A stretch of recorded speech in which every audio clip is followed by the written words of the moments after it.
আজ জাতিসংঘের সাধারণ অধিবেশনে ভাষণ দেবেন প্রফেসর ডক্টর ইউনূস ও তুলে ধরবেন গণ অভ্যুত্থানের বীরত্বগাথা গল্প। নির্বাচনে অংশ নেওয়ার ইচ্ছে নেই, নিউ ইয়র্ক টাইমসকে বললেন ডক্টর ইউনূস। সংস্কার শেষে ঘোষণা হবে নির্বাচনের তারিখ। সিটি কর্পোরেশন ও পৌরসভার কাউন্সিলরদের অপসারণ করে প্রজ্ঞাপন, কাজ চালাতে 13 সদস্যের কমিটি গঠন। সংবিধানের রক্ষক হলেও সরকারি প্রভাব থেকে মুক্ত নয় বিচার বিভাগ, মানসিকভাবে স্বাধীন হতে হবে বিচারকদের। এবং সহকারী হয়েও রাজ করতেন মেয়র আতিকের এপিএস ফরিদ, হাতিয়েছে কোটি কোটি টাকা, দমন করা হতো ভিন্নমত।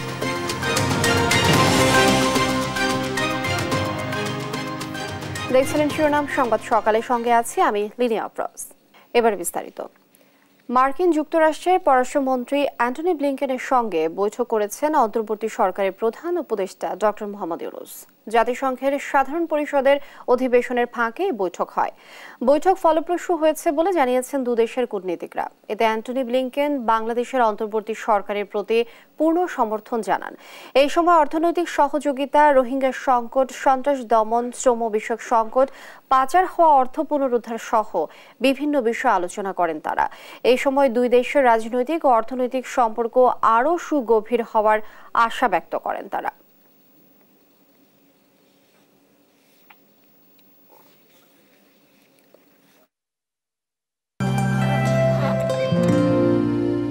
সময় সে তো বয়ে যায়, সময়ের সাথে মিষ্টি এক বন্ধন।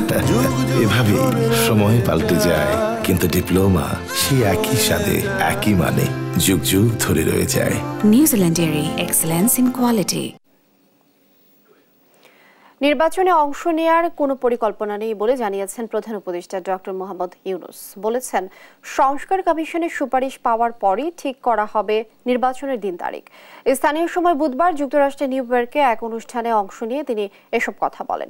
এই সময় শেখ হাসিনাকে ফিরিয়ে এনে বিচারের মুখোমুখি করা উচিত বলে মন্তব্য করেন তিনি। বিস্তারিত থাকছে শামীমা আক্তারের প্রতিবেদনে। জাতিসংঘের সাধারণ পরিষদের ৭৯তম অধিবেশনে যোগ দিতে নিউ ইয়র্কে আছেন বাংলাদেশের অন্তর্বর্তী সরকারের প্রধান উপদেষ্টা ডক্টর মোহাম্মদ ইউনূস। তৃতীয় দিনের মতো বুধবার দেশের গুরুত্বপূর্ণ ব্যক্তি ও সংগঠন সহ উন্নয়ন সহযোগীদের সঙ্গে বৈঠক করেন প্রধান উপদেষ্টা। বুধবার নিউ ইয়র্কের মার্কিন সংবাদ মাধ্যম নিউ ইয়র্ক টাইমস আয়োজিত ক্লাইমেট ফরওয়ার্ড শীর্ষক সম্মেলনে অংশ নেন ডক্টর ইউনূস। এ সময় প্রশ্নের উত্তরে তিনি বলেন, ছাত্র জনতার অভ্যুত্থানে গত ৫ আগস্ট প্রধানমন্ত্রী পদ থেকে পদত্যাগ করে শেখ হাসিনা ভারত চলে যান। পরে ৮ আগস্ট শান্তিতে নোবেলজয়ী ডক্টর ইউনূসের নেতৃত্বে অন্তর্বর্তী সরকার শপথ নেন। শেখ হাসিনাকে দেশে ফিরিয়ে আনা হবে কিনা এমন প্রশ্নের জবাবে ডক্টর ইউনূস পাল্টা প্রশ্ন করে বলেন, কেন আনা হবে না? অপরাধ করে থাকলে তাকে ফিরিয়ে এনে বিচারের মুখোমুখি করা উচিত বলেও মন্তব্য করেন তিনি। একই দিন বুধবার একটি হোটেলে বিভিন্ন মানবাধিকার সংগঠনের বেশ কয়েকজন ঊর্ধ্বতন কর্মকর্তা ডক্টর মোহাম্মদ ইউনূসের সঙ্গে দেখা করতে এলে প্রধান উপদেষ্টা বলেন, তার সরকার দেশের মানবাধিকার ও বাক স্বাধীনতা সমুন্নত রাখতে প্রতিশ্রুতিবদ্ধ।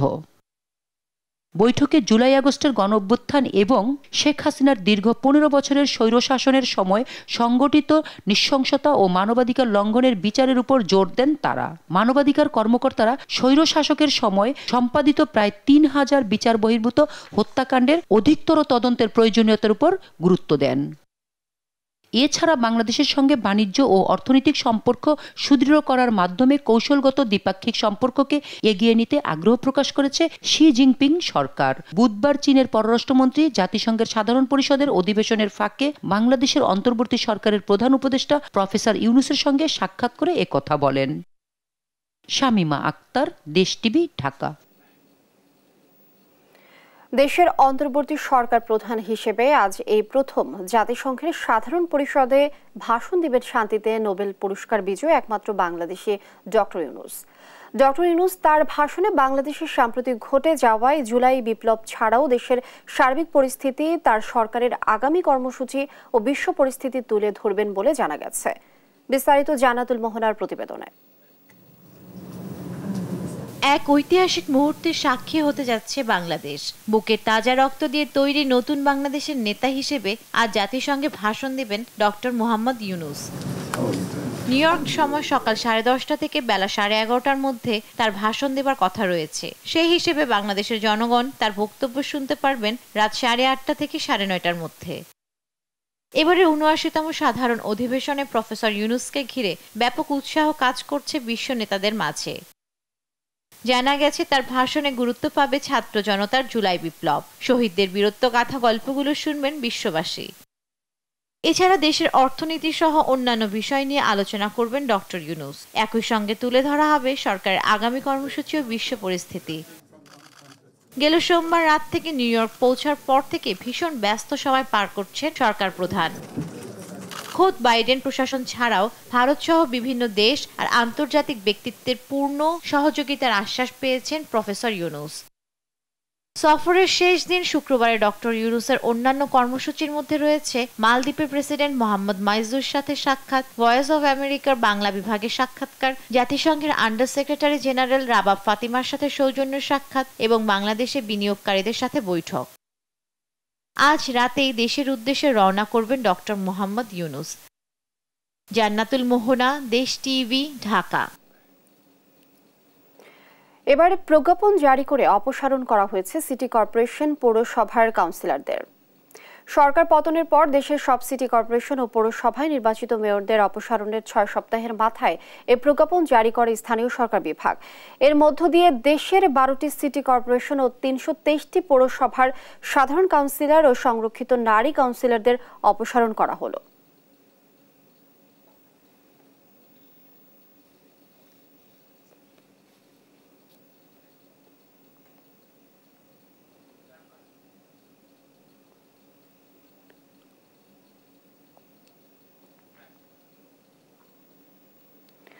সংবিধানের রক্ষক হলেও বিচার বিভাগ কখনোই প্রশাসনের থাবা থেকে মুক্ত হতে পারেনি বলে মন্তব্য করেছেন সিনিয়র আইনজীবীরা।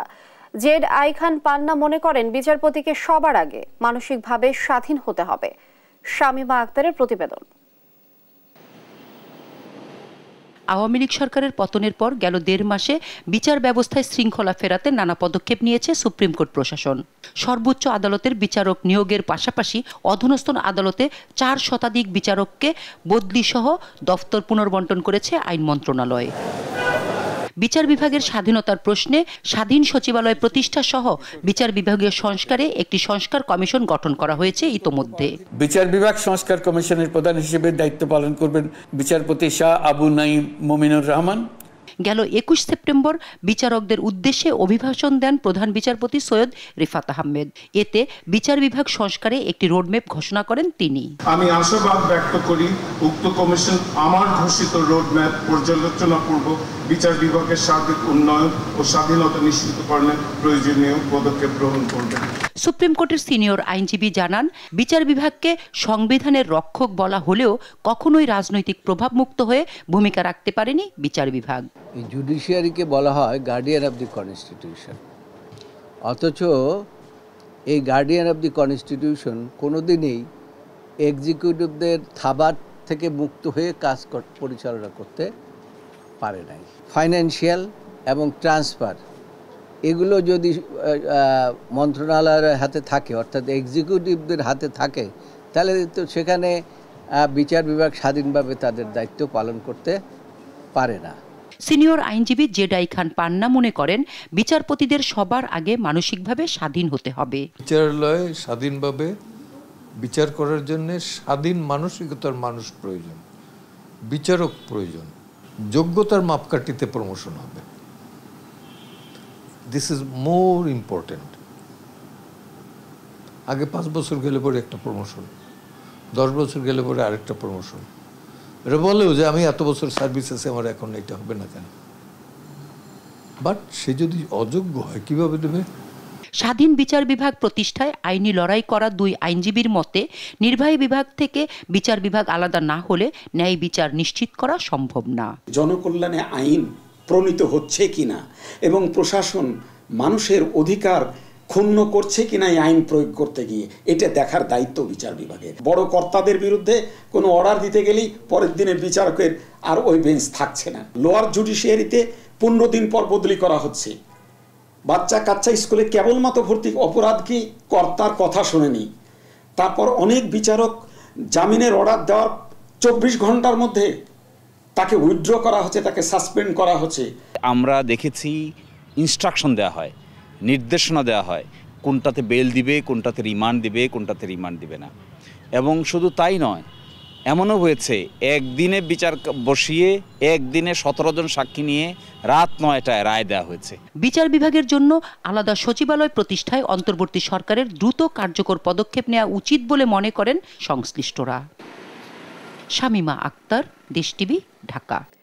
ঢাকা উত্তর সিটি কর্পোরেশনের সাবেক মেয়র আতিকুল ইসলামের নামে রয়েছে নানা অনিয়ম আর দুর্নীতির অভিযোগ। তার এই দুর্নীতির অন্যতম সহযোগী মেয়রের এপিএস ফরিদ উদ্দিন। তিনি নিজেই ছিলেন একজন অঘোষিত মেয়র। তার কথায় উঠত বসত মেয়র আতিকুল ইসলাম।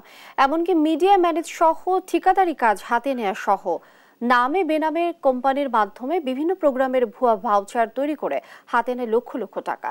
নিজের প্রতিষ্ঠিত স্বেচ্ছাসেবী প্রতিষ্ঠানের নামেও নিয়েছে লাখ লাখ টাকা অনুদান। প্রভাব খাটিয়ে ভিন্ন রাজনৈতিক দলের মতাদর্শের অফিসার সহ কর্মচারীদের চাকরি থেকে বরখাস্ত সহ নানা ধরনের হয়রানি করত ফরিদ। নিয়াজ মোর্শেদের প্রতিবেদন। উত্তর সিটির পলাতক মেয়র আতিকের এপিএস ফরিদ উদ্দিন সহকারী হয়েও শাসন করতেন পুরো সিটি কর্পোরেশন। সাবেক মেয়রের নানা অনিয়ম আর দুর্নীতির মূল হোতাই ছিলেন এই ফরিদ। বিভিন্ন প্রোগ্রাম আর অনুষ্ঠানে ভুয়া ভাউচার তৈরি করে হাতিয়ে নিতেন লাখ লাখ টাকা। 2022 সালে পলাতক প্রধানমন্ত্রী শেখ হাসিনার বনানী কবরস্থানে আগমন উপলক্ষে প্যান্ডেল, লাইট আর গেট বাবদ খরচ দেখিয়ে পকেটে পড়েছে অর্ধ কোটি টাকা। আর এসব খরচ পুরোটাই দেখানো হয়েছে সমাজ কল্যাণ ও বস্তি উন্নয়ন খাত থেকে। উত্তর সিটির পরিচ্ছন্নতা কর্মীদের টেন্ডার হাতিয়ে নিয়েছেন নিজেরই ঠিকাদারি প্রতিষ্ঠান মাল্টি ওয়েস্ট ম্যানেজমেন্ট।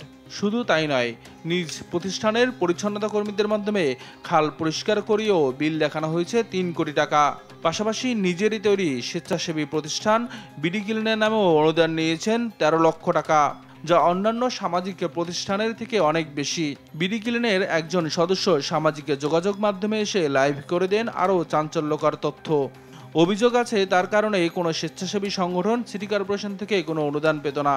তো বিডি ক্লিনের পীর সাহেব যে ফরিদ উদ্দিন আছেন, ফরিদ উদ্দিন তখন এক নারী কেলেঙ্কারির সাথে জড়িত ছিল বনানী বিদ্যানিকেতনে, এবং সেগুলো অনেক অনেক কথা হয়েছে, অনেক কিছু হয়েছে, এগুলো অনেক স্ক্রিনশট আছে, সব কিছুই আছে। তো এগুলো তখনকার সময় ভাইরাল হয়। আর কোটা সংস্কার আন্দোলনের সময় ফরিদ তার নিজের ফেসবুক আইডিতে শিক্ষার্থীদের বিপক্ষে আপত্তিকর পোস্ট দিয়ে সমালোচনায় আসেন। এমনকি বিডি ক্লিনের সদস্যদের আন্দোলনে যোগ না দিতে নির্দেশ দিয়েছিলেন ফরিদ। এছাড়া আওয়ামী লীগের রাজনীতির সাথে সম্পৃক্ত না থাকলে সিটি কর্পোরেশনের কর্মকর্তাদের করা হতো বদলি, দেয়া হতো অব্যাহতি। এরকমই কয়েকজন ভুক্তভোগীর সাথে কথা বলে দেশ টিভি। তারা জানায় বিএনপির মিছিল মিটিংয়ে যাওয়ার কারণে তাদের অব্যাহতি দেওয়া হয়েছে। আমাকে তারা বিভিন্ন সময় হয়রানি করেছিল আমি বিএনপির পলিটিক্স করতাম দেখে। এছাড়া ফরিদ এবং মুজাহিদ বিভিন্ন দপ্তরে যে মানুষকে জোর জবরদস্তি করে ফাইল সই করাতো। আমার একাধিকবার ঠিক আছে এই যে মেয়র স্যারের এপিএস ফরিদ সাহেব আমার বারবার বলছে যে আপনি বিএনপি করতে পারবেন না, বিএনপির দল ভেনিস, এরা কোনো সময় ক্ষমতা আসতে পারবে না। এই সুবাদে ঠিক আছে আমার এই কর্মচ্যুত করে। কর্মচ্যুত করার আগে আমার ডাক ছিল, বলছে যে আপনি 5 লক্ষ টাকা দিবেন, 5 লক্ষ টাকা দিলে আপনারা কর্মচ্যুত করব না। এসব অভিযোগের বিষয়ে বারবার চেষ্টার পরেও যোগাযোগ করা যায়নি তার সঙ্গে। 5 আগস্ট সরকার পতনের পর থেকেই পলাতক ফরিদ। নিয়াজ মোর্শেদ, দেশ টিভি, ঢাকা।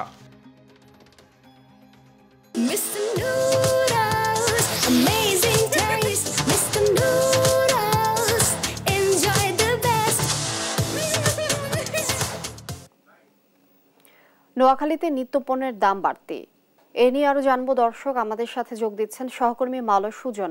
আর সুজন, নোয়াখালীতে ছুটির দিনে বাজার পরিস্থিতি সম্পর্কে আমাদেরকে জানাবেন এবং দরদামের কি অবস্থা দেখছেন সেই বিষয়টিও জানবো আপনার কাছ থেকে।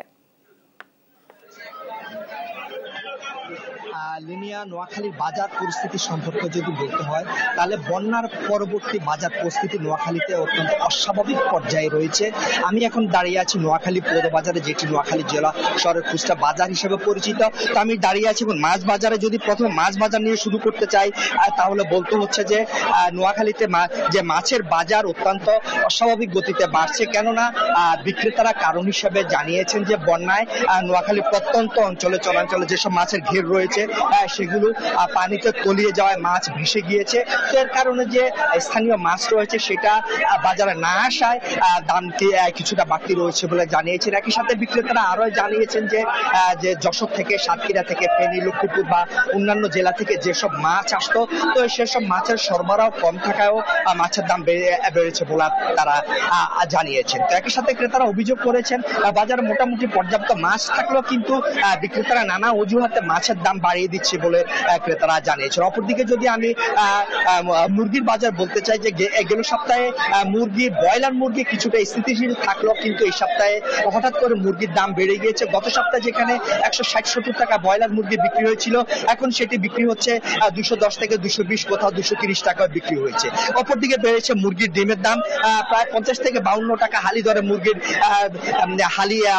মুরগির ডিমের হালি বিক্রি হচ্ছে। অপরদিকে গরুর মাংসের বাজার রয়েছে একটি অশান্ত পর্যায়ে, সেটি 750-800 টাকায় বিক্রি হচ্ছে কেজি দরে। অপরদিকে যদি মুদি পণ্যের কথা বলি, মুদি পণ্যের প্রায় কিছু পণ্য, বিশেষ করে শুকনা পণ্য বাজারের সংকট রয়েছে, তো সেগুলোর দাম ঊর্ধ্বগতি পর্যায়ে রয়েছে। একসাথে রয়েছে চালের দাম, পেঁয়াজের দাম, রসুনের দাম, আদা সহ বিভিন্ন মশলাপাতির দাম। তো আমি এখন এই বিষয়ে কথা বলবো একজন ক্রেতার সাথে যিনি বাজার করতে আসছেন। আমি তার কাছে জানতে চাইবো যে বাজারের দরদাম কেমন দেখছেন এবং দাম কেমন? আসসালামু আলাইকুম। বাজারের দরদাম মধ্যবিত্ত আমরা যারা আছি তাদের একদম নাগালের বাইরে। বিশেষ করে আমাকে বাসা থেকে ইলিশ মাছ কেনার জন্য পাঠাইছে, কিন্তু আমি ইলিশ মাছ কেনার সাহস করতে পারি নাই। বাজারে খুব ছোট ছোট ইলিশ মাছ, এগুলো অনেক হাই কস্টে বিক্রি হচ্ছে, যারা আমাদের মধ্যবিত্ত যারা আছে আমাদের পক্ষে কিনা মোটেই সম্ভব না। এদিকে ডিমের দামেরও খুব ঊর্ধ্বগতি। আমার বাজারে এখনো যে সিন্ডিকেট আছে আমাদের কাছে মনে হচ্ছে যে এই সিন্ডিকেট এখনো কাজ করতেছে কোনো না কোনো ভাবে, যার কারণে আমরা মধ্যবিত্ত যারা আছি আমাদের খুব অসহনীয় কষ্টের বিরুদ্ধে আমরা আছি। বাজার মনিটরিং এর জন্য পর্যাপ্ত মনিটরিং দরকার। সাথে সাথে দেশ টিভিকে বলতেছি এভাবে যে একদম তৃণমূলে আসে এভাবে রিপোর্ট করার জন্য দেশ টিভিকে অসংখ্য ধন্যবাদ। এভাবে মনিটরিং পর্যায়ে যত বেরিয়ে থাকবে তাহলে হয়তো কিছুটা সিন্ডিকেট যারা আছে তারা হয়তো কিছুটা ভয়েও যদি কিছুটা সিন্ডিকেট কমে তাহলে সেখানে আমাদের মধ্যবিত্তের জন্য খুব উপকার হবে। ধন্যবাদ আপনাকে। তিনি আসলে যেমনটি বলছিলেন যে বাজারে তিনি একটি সংকটের কথা জানছে। ভরা মৌসুমে ইলিশ বাজার থাকার কথা থাকলেও কিন্তু ইলিশ সংকটে বুঝছেন ক্রেতারা, প্রায় অসম্ভব হয়ে দাঁড়িয়েছে তাদের পক্ষে ইলিশ মাছ কেনা। অপরদিকে তিনি এই ক্রেতা আবার দাবি জানিয়েছেন যে বাজার মনিটরিং করার জন্য প্রশাসনের প্রতি তিনি জানিয়েছেন যে বাজার মনিটরিং এর মাধ্যমে বাজার দর নিয়ন্ত্রণ করার জন্য। এ হচ্ছে নোয়াখালী থেকে বাজার দর নিয়ে আমার কাছে সর্বশেষ লিনিয়া। সুজন, অনেক ধন্যবাদ আপনাকে। দর্শক, নোয়াখালী থেকে যুক্ত ছিলেন সহকর্মী সুজন, তিনি জানাচ্ছিলেন বাজার পরিস্থিতির খবরাখবর। জুলাই আগস্ট আন্দোলনে নিহত 708 জন এবং আহত 25,000 ছাত্র জনতা, জানান স্বাস্থ্য অধিদপ্তরের উপপরিচালক ডাক্তার আবু হোসেন মোহাম্মদ মইনুস আহসান। এর মধ্যে গুরুতর আহতদের প্রয়োজনে বিদেশে পাঠানো হবে বলে জানিয়েছেন অতিরিক্ত স্বাস্থ্য সচিব হেলাল উদ্দিন। এছাড়া এই তালিকা নিয়ে কাজ চলছে, সংখ্যা বৃদ্ধি পেতে পারে বলেও জানান তারা। বিস্তারিত জান্নাতুল মোহনার প্রতিবেদনে। বুকের তাজা রক্ত দিয়ে নতুন বাংলাদেশের ভিত গড়ে দেয় ছাত্র জনতা। গণ অভ্যুত্থানে শহীদদের রাষ্ট্রীয় মর্যাদা দিতে চায় অন্তর্বর্তী সরকার। এজন্য প্রস্তুত করা হচ্ছে তালিকা। বৃহস্পতিবার প্রকাশ করা হয় খসড়া। আন্দোলনের সময় বিভিন্ন সরকারি বেসরকারি হাসপাতাল ও জেলা পর্যায় থেকে পাওয়া তথ্যের ভিত্তিতে এটি প্রস্তুত করা হয়। খসড়া তালিকা প্রকাশ করা হয় স্বাস্থ্য অধিদপ্তরের ওয়েবসাইটে। শহীদদের তালিকা থেকে কেউ বাদ পড়লে তার তথ্য যুক্ত করা যাবে 6 অক্টোবর পর্যন্ত। এজন্য যোগাযোগ করতে হবে স্থানীয় জেলা প্রশাসক, সিভিল সার্জন ও উপজেলা নির্বাহী অফিসারের কার্যালয়ে। এছাড়া উপজেলা স্বাস্থ্য ও পরিবার পরিকল্পনা কর্মকর্তার সঙ্গে এ ব্যাপারে আলাপ করতে পারবেন ছাত্র জনতা। স্বাস্থ্য অধিদপ্তরের উপপরিচালক মইনুল আহসান জানান, আন্দোলনে নিহত 708 জন এবং আহত 25,000। নিহতের সংখ্যা মজা বলেছেন যে 708, এটা কন্টিনিউয়াসলি কিন্তু আমরা রিপোর্টগুলো দিচ্ছি। ডিসি অফিস থেকে প্রতিটা জেলা থেকে আমাদের কমিটিরা রয়েছে, তারা কন্টিনিউয়াস এগুলি আমরা এটাই ফিক্স না, এটা কন্টিনিউয়াস মনিটরিং হচ্ছে। আমরা মনে করছি যে এখানে আরো অনেক অ্যাড হবে। এদিকে গুরুতর আহতদের প্রয়োজনে বিদেশে পাঠানো হবে বলে জানান অতিরিক্ত স্বাস্থ্য সচিব হেলাল উদ্দিন।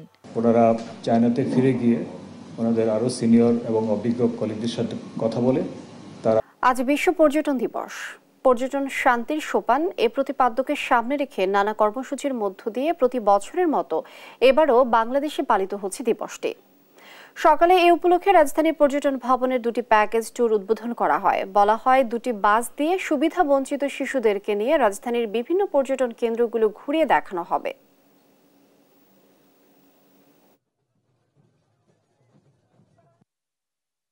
আনন্দ যেন একেবারে গ্রাসরুট থেকে শুরু করে গ্লোবাল লেভেল পর্যন্ত আমরা ছড়িয়ে দিতে পারি। পর্যটন শুধু লোকাল নয়, পর্যটনের অনেকগুলো স্তর আছে, লোকাল, রিজিওনাল, গ্লোবাল। আমরা চাই একেবারে শুরু থেকে গ্লোবাল পর্যন্ত এটা ছড়িয়ে যাক। বাংলাদেশ একটি অনন্য সাধারণ পর্যটন গন্তব্য।